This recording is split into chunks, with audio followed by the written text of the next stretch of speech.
this guy, and the guy, I didn't even say his name yet, it's Asher Roth. So at the time, there weren't any artists really like him in the hip hop world. He was a suburban white kid that was very different than what the hip hop world was at the time. Besides, Kanye West, who was just emerging on the scene, or he was a couple years in at that point. I start to notice that his inner circle wasn't really pushing his music. And I was like, guys, like, what's going on here? How come we're not screaming this from the rooftop? Like, this is so cool. This guy makes music. And at the time, you couldn't just, people didn't have SoundCloud. Like, you couldn't just, if you wanted a studio session, you had to book a studio session at an official studio. Like, all the tools that people have now, they weren't accessible. So it was rare for someone to be trying to make music and being a recording artist on their own. And not as a hobby. So he was going to school for education, and I was just like, listen, I'm going to start screaming this guy's work from the rooftops. And we became friends in the process. I'd drive him to studio sessions. I'd help him sell his mixtapes. I got a little JVC camera. I would record little shorts and just put them on YouTube. Just like, people got to see it. Like, genuinely, like, no interest besides wanting people to see my friend's work, because we became friends at that point. Was he? And where was he at as far as before meeting you? As far as his aspirations. So at that point, he was putting out music, and he recorded stuff for one of his high school classes. Right? He had a really cool teacher. They recorded stuff, and he recorded with a high school friend. And he had some content. And then through his sister's friend, this guy started investing in it was like a pseudo manager type, but the relationship wasn't great. The guy would give him some money for recording sessions to make the CDs. And he just, there wasn't really much synergy between their relationship. So that's where I kind of came in as day-to-day, marketing friend consultant, literally just following my curiosity, saying, hey guys, you got to see this. And in hindsight, I started to realize that I have a creative muscle too. At the time, like I said, my whole background was teachers. I thought creativity was reserved for people with paintbrushes. I didn't know that you could apply it in business and marketing and social interactions. And I started to realize this. Whether it was subconscious or not, I just started to enjoy it, and that direction that I didn't have, I started to have, and so it became this project that we would continue to work on. And so from there, though, again, he was kind of pseudo working with this guy, but didn't love the relationship, and talking about how he didn't want to work with him anymore. And then at the same time, I bought this little mic from Staples that was supposed to be for I don't know, video conferences back then, and it was $40. We started making songs in my bedroom at our college house, and at that point, it was the following year, he moved across the street from me, and we would take old instrumentals, and we just come in and we'd freestyle, we'd make songs. They were just to make our friends and roommates laugh, not to blow up, not to be anything special, just to make our friends giggle. They were never supposed to be heard by the world. Eventually, he has this set of these mixtapes that guy invested in, and I was like, well, we might as well sell them and make some money. So I make a Facebook group. Before Facebook groups were popping, I put my number in the in the description. Hey, call this number. I will meet you. There's $5. I was meeting people at South Campus. I was driving to freaking Burger King, or I was driving wherever and just meeting people and sliding them the mixtapes, and and then I give Ash some of the money. He'd give me some of the money, and it wasn't it was a couple $100s. It wasn't crazy. That's great for college kids. Exactly. So we move forward, and I remember we're coming back from Penn State, and Asher broke up with his girlfriend at the time, and his girlfriend went to Penn State. We're driving back. We were in 7 hours of traffic coming back. It's supposed to be 3.5. And on that ride home, he said that he was going to quit music and just focus on teaching. And in my head, I'm like, come on, bro. We're doing this. Stop playing, right? So we get home. He goes across the street. We're feeling kind of I don't know, just kind of deflated, and he's not feeling the momentum he wants with his music. And then I'm sitting there playing Madden on a Sunday night, and I get this phone call, and it's this deep voice, and it says, "Give me the details on Asher Roth." So I hang up the phone because he was getting his house was getting noise violations a lot at that time. Like their house was like their people were watching their house, right? So I was like, yo, was that the cops? Like I didn't know who it was. It just did not sound like someone I trusted. The person calls me back and it says, "This is the most important phone call of your boy's career." So I was like, no, that's bold as heck. So this guy starts talking to me, and this guy is named Scooter Braun. And Scooter Braun is, at the time, a party promoter. So he sends me to this website, and he's like, yeah, man, like check out this website. And it's like this article of him. He's like shaking hands with Kanye, shaking hands with Snoop, like with Ludacris. So I'm like, we're a little, at that time, it was so, you couldn't just DM people. You couldn't just find people's contacts the way that you can today. I mean, this stuff did not exist. So like talking to someone that knew Kanye West, like in a photo, I flipped out. I'm on the phone with him. I'm like, yeah. I'm getting real hyped. So he talks to me for about like 15 minutes, and then I was like, yo, do you want to just talk to Asher? And he was like, yeah. Can you put me on the phone with him? And I was like, yeah, let me call you back in 2 minutes. So I sprint across the street. I'm telling you, I jump over the stairs. I run to the Asher's front door. It's locked. I run to Asher's back door. It's locked. I'm knocking. Then Asher has this side basement door, and I'm like, bang, bang, bang, bang, bang. I'm like, yo, bro. And then like Asher opens the door, and like he's like, what? And I'm like, bro, this guy knows Kanye West. I was like, we gotta call him. And so Asher's like, yo, we'll call him tomorrow. And then I was like, no, bro. And then I pulled up the website. He looks at it, and he's like, all right, I'll call him tonight. He calls Scooter back, and again, Scooter does not have an artist at this time, and he's making these big claims. He's talking to Asher. Asher, I remember, talked to him for an hour, and Asher, I know when he like gets like, you can see when he's like kind of like his nerves are going, because he was like rearranging the chairs around his dining table for like an hour straight. Like he was just on the phone like rearranging like everything, and I'm just like sitting there like yo, what's he saying? So he gets off the phone, and I remember him getting off the phone, and we woke up all his roommates. We thought we made it. Like we were down in this basement. They started rolling up stuff, like getting out some drinks. Like we were flipping the frick out. Some time goes by, and like Scooter doesn't talk to us. And like nothing happens. Radio silence. So I start messaging him. I'm like on Facebook at the time, and saying, hey, like, here's some songs we're working on. I'm like peppering like little things that we're making, and they're like the roughest, rawest, stupidest demos. It's like it was me and this another friend and Asher. We would just like say stupid lines on these songs. So eventually a couple months goes by, and Asher hits Scooter after leaving Borat, and he says, trust your gut, let's make moves. And for some reason, in hindsight, like looking back, like we don't know why we put so much attention into like this relationship with Scooter, because he legitimately did not have anyone at the time. He basically just had like a sales page. Exactly. He had like a landing page. Pictures of him where he like probably randomly crossed paths with like Kanye and like shaking hands.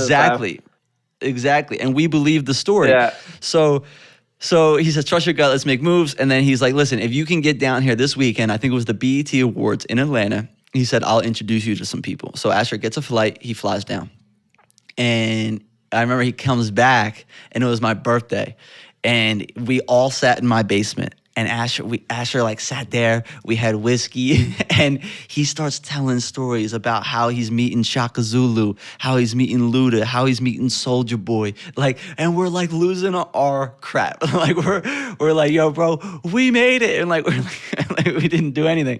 So time goes by again, and like nothing really happens. Eventually, spring break rolls around, and Scooter was like, all right, if you can get down here, I'll get you a session with Ben Allen.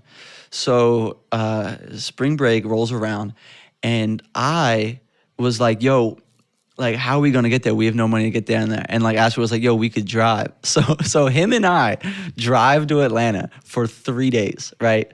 We drive to Atlanta for 3 days. And he gets the session with Ben Allen. They create a song called "Cheat on Your Boyfriend." It was so stupid, but we're down there and I'm seeing the world now. And like we go to Scooter's penthouse. I'm sleeping on Scooter's couch. He's taking us all around. Like I ate sushi for the first time ever. You know, we're like going to these little posh restaurants. He's just, and like he clearly knows people. We still are like not really sure what he does. We get to his apartment. It's a high-rise apartment complex. You know, it was a great apartment, or a condo, probably what he would categorize it as. But still, now now I see, okay, the world's real. And we drive back. I drive back by myself. Scooter gets a meeting with him and Steve Rifkin at that time. And Steve Rifkin had a label at SRC, and he got a meeting with Jay-Z. So he was like, Asher, we're gonna take the demos that you recorded, we're gonna play them for Jay, and we're gonna play them for Steve Rifkin. And so Boyd, you gotta drive home by yourself. And I remember driving home, and like my car broke down like 5 times. And one time in Baltimore, on the way home, it's like a 12-hour drive. It's not, and then your car breaks down. It's a really long drive. So, but I was doing whatever I had to do. I was just like, yo, I am here for the mission. So Asher ends up landing a deal eventually with Universal. So that was really cool. Asher drops out of school and starts to like sort of focus on it. There isn't much traction.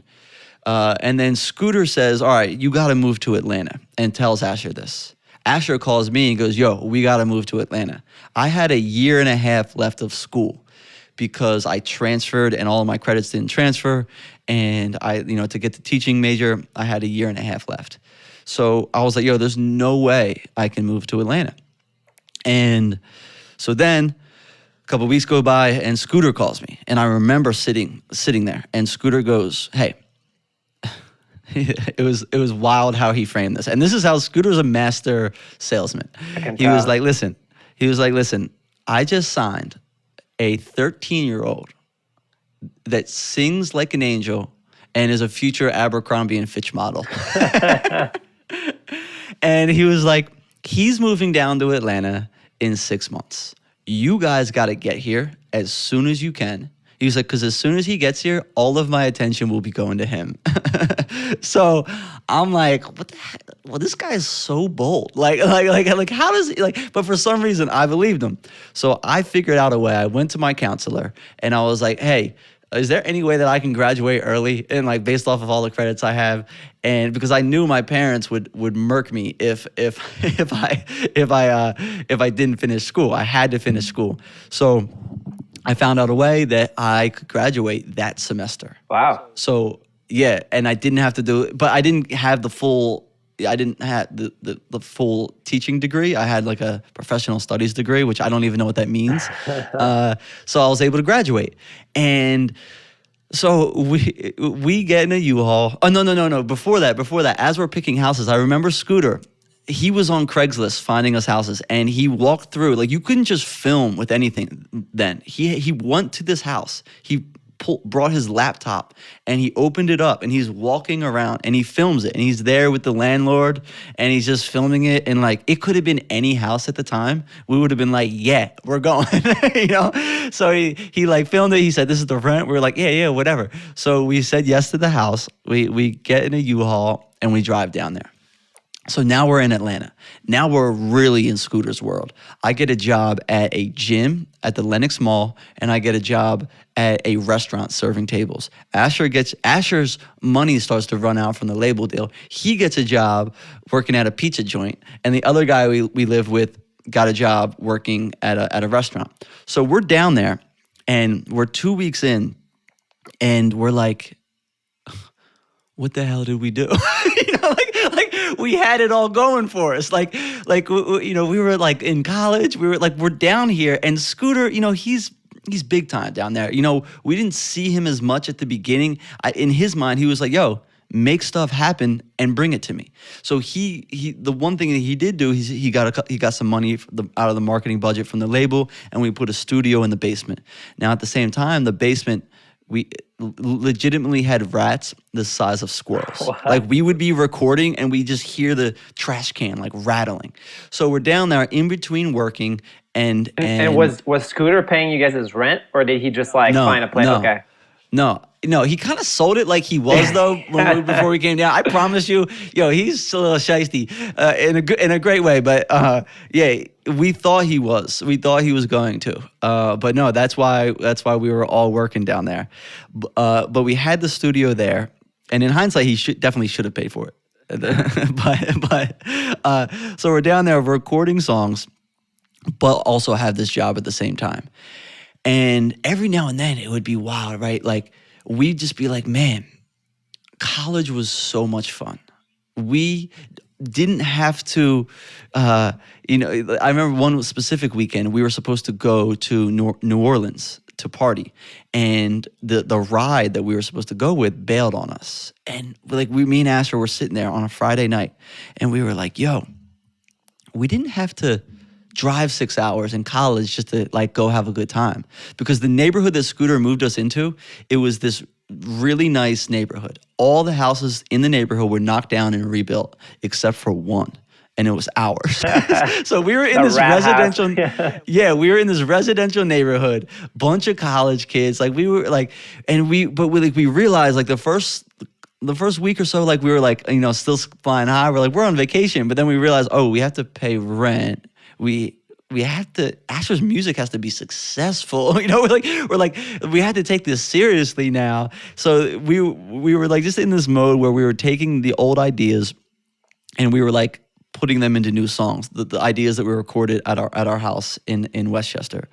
And we were recording them, and one night when this guy bailed on us, we were talking about, and Asher had this idea, he like, of this like melody for a song, and we opened up the beat was from Mike Caron, and we were like, yo, let's make a song about missing college, because it wasn't even about the party side. It was more about like the communal side, the social side, right? Like we could walk across the street and our best friend would be there. Now, like where it was like clear, like, oh, we got to be adults now. This sucks. So it was like literally like that angst of like how you feel right after you graduate college. And we made a web diagram and wrote college in the middle. And then we just wrote all these like little nuggets of ideas, things that we reminisced on. And for the most part, if we were to collaborate on a song, he would be, the melody and the harmony of the song. He would be the musical aspect. And I've always had one-liners. So in the past, even at college, like I would create a verse, our friend would create a verse, Asher would create a verse, and then like Asher would like kind of like structure it so it sounded like a song, like as almost a producer. But I would always have bars, like one-liners that were like catchy, that would stand out. So this night, we're going back and forth, and this song develops very quickly. And he already had the melody, like the melody idea for the hook. And we just start plugging in the words, right? And then we call the engineer, an engineer that Scooter connected us with. We were like, yo, get over here. We're recording this song. It's called I Miss College. And he comes over. Then we write the second verse. And then we write the bridge. And it was the fastest a song was ever created. And the song was called I Miss College. Then we changed the song to I Love College, because we wanted people before and after school to enjoy it. Or no, before and after college. Like, anyone, if it's just I miss, it's just, it's only for people that have already went. Yeah. But so I could tell from the energy from the engineer that was there that night, because he worked with T-Pain, he worked with a lot of big people that created big songs. I felt that there was something different in the air. Because I remember overhearing him call Scooter, and he's like, yo, we're up to something, right? And at the time, the only single Scooter had was the Cheat on Your Boyfriend song. Like that's the song that they were gonna go. And it was like once you hear that song, you're like, how could you ever go with that song? So I remember the following Sunday, we go to Scooter's to play it for him for the first time. And we walk in, and there was an NBA basketball player there, and there was his sister was there. There was another guy, and it was me and Asher. And at halftime, we played the song, and it was the game that the Giants beat the Patriots. And we're sitting there in Scooter's condo, and we're playing this song, like this high-rise condo. We're playing this song, and I see Scooter's eyes, like pop out of his brain, right? Like he hears it, and I could see his like it literally the dots connecting in his brain. Like he was like, "This is in hindsight. Okay, now I can brand. Now there's a brand here. Now I know how to market this kid. Now I know the direction of where to take this kid's brand." And then that's when Scooter started doubling down. I started seeing Scooter a lot more after that. He pitching to reality shows. And Scooter was a brilliant marketing mind. He would bring Asher to these studios. He would have him do an a cappella freestyle, like just perform for these guys. Then he would have me record the interaction, then have me edit it and put it online. At the same time, what was it at the time? Was it like MySpace or? It was partly MySpace, and it was partly Facebook. Actual pages just started at the time. So I remember like at the end of that year, we what created year is his this? first 2008. Okay. So it was a minute ago. And one thing in hindsight, about the initial phone call that Scooter called me on, this is something that I didn't highlight originally, but it was clear that if Scooter would have called the pseudo manager that Asher had at the time, he would have never gotten through to Asher. So that was the number that was on Asher's MySpace. But he did his research and found me, someone that appeared more like a friend, knowing that he could get to Asher that way. Because if he called the pseudo manager, the guy would have, no, he's my artist, right? But at the time, we were like, it was just, he would have protected it. He would have protected that relationship. Yeah. But at the time, like we knew that he was on the outs with him. So it was a no-brainer for us. So now, we're in Atlanta. Scooter, Asher makes the mixtape. Scooter brings us over, or there's a song on it called Roth Boys. And for that song, he gets Akon to come to our house for the music video and be in the shots. Now, Scooter is a brilliant marketing and business mind. I've never seen someone it was so like even now looking back, I'm like, why did we believe him so much? You know what I'm saying? Like at the time he had no track record, but like the way he carries himself, it's like he already has the track record. Yeah. It's like he's been there before. So he would pull these things out of thin air all the time. And so we're just putting the stuff out, and then that's when Justin moves to the neighborhood. Justin Bieber. So Scooter moves Justin to our same neighborhood. And the kid moves into the house, and right then, he had a couple of viral YouTube videos at the time. And I remember one of the first videos that, like, this is actually my first client moment as a video creator that I didn't realize in total hindsight, and he never paid me for it.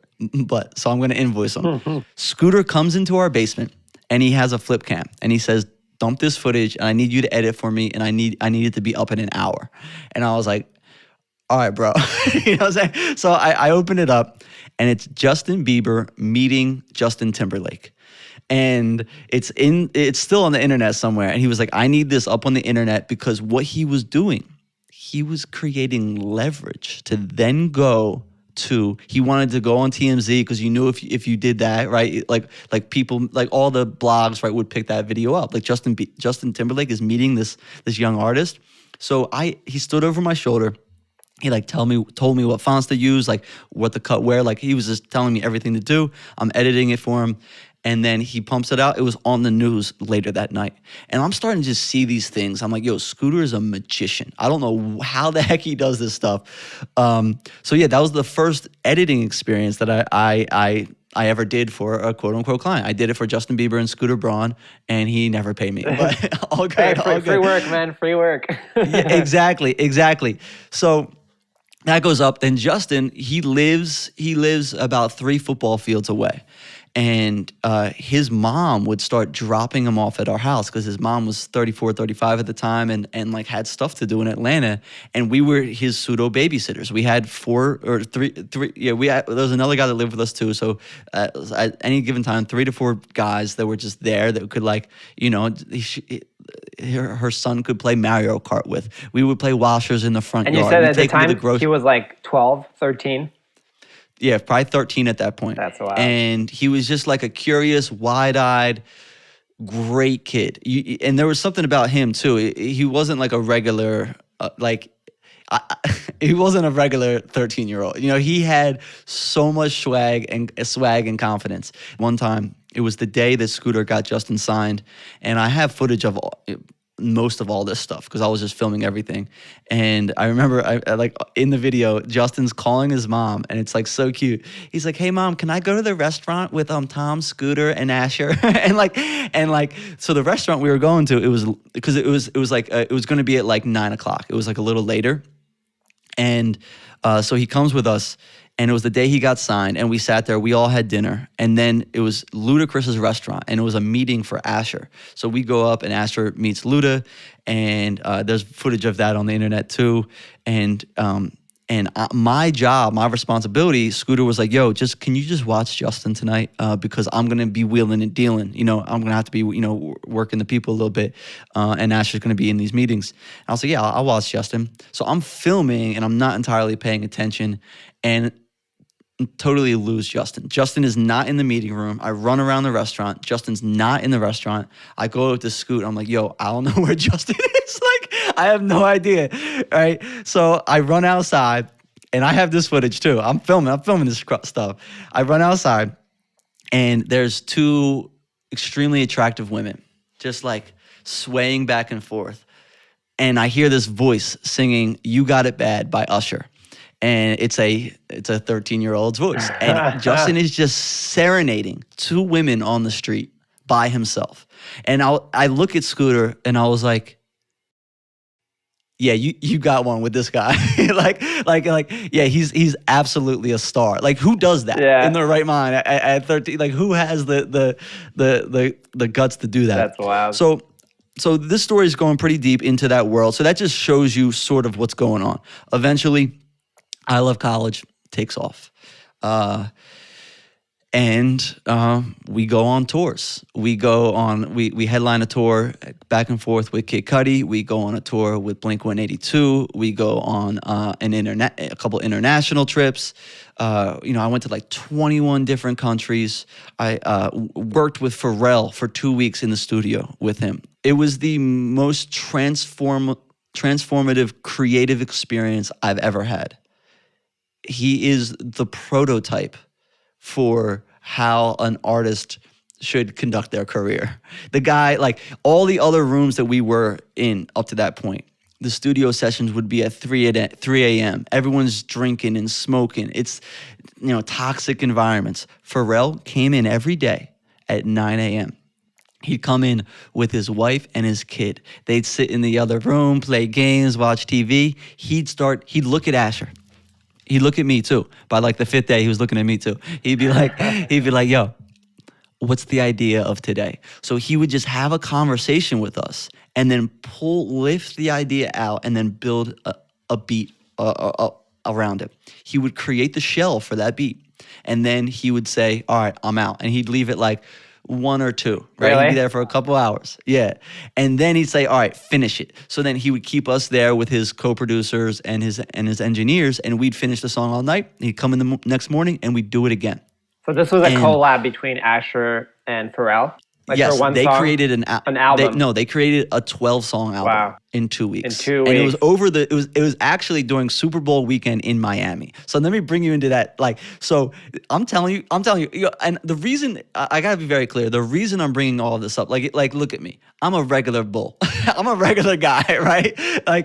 It's like I felt like a fish out of water in every single scene that I'm in, and I was like very curious. I was like, even in the, like, what I'm trying to say is, it's possible. Like the reason I even do all of the bonus footage stuff, I've seen this stuff like just because of a couple right moves, just because of a couple key connections. Yeah. I've seen stuff change overnight for people. It's like the comparison I use is like maybe back in the day, a tribe would go and a guy would go off on his own and be like, yo, I hiked for 3 days and I saw this waterfall, and it's this flourishing jungle of life and trees and animals, and he comes back to his camp and says, guys, we got to go there, like that's where the food is. And then everyone's like, what are you talking about? Like that doesn't exist there. And I'm like, no. I saw it with my own eyes. Yeah. Like I saw a 13-year-old like singing songs in a rat-infested basement. I saw a song recorded in a closet where we had Scooby-Doo blankets, like dampening the sound. And then I saw that song become so big that we were in Cologne, Germany, and people that didn't even know the language were saying slang that we wrote in that song back. He ran that song back 3 times in Cologne, Germany, and I've seen that happen. So like it's the power of ideas. Not necessarily like I don't think that's a great prototype for the right idea to put into the world. I'm not proud of that song at the time. Like we didn't think that it was going to be big, but it's just the example. Like this is why I share, like it's important. I love sharing this story because I see the consistencies of what Pharrell did. And I'm like, any YouTuber, any TikToker could learn from the way that he approached his craft.